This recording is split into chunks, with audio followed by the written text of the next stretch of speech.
Alright.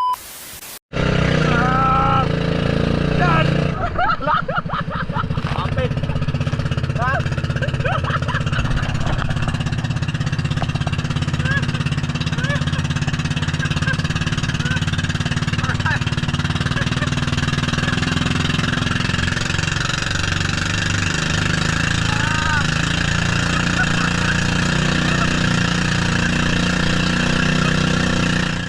Alright, what a wonderful good morning na pod nato diha no, Awol TV diha no. Kapos sa realidad niya kay sugos balay itong tirada karon ba. Maorag gihapon gud small clips, videos ko na tog idea techniques para ka share sagpa na to social media.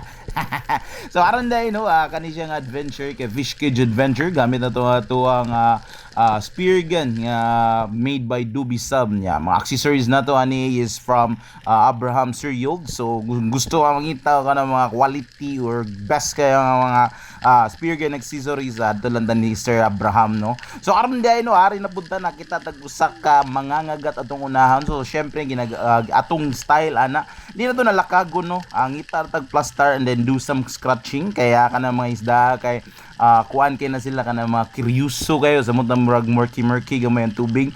Klaro na kay na mo action na siya duol no sa mani og hindi ko kambutite say taglakaw lihok siya. Mga action duol no, klaro na kayo sakto na sa atong aiming position. Wata! Awa, klaro kayo.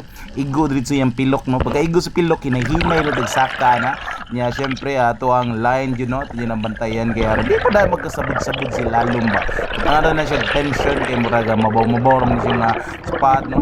Kani fish cage ni siya no. Nasa Badyan Saragusa ba. Grabe mga plito kaya ng spot no. Kasi dito spot na no. Yan no ba secret spot ni. Oh.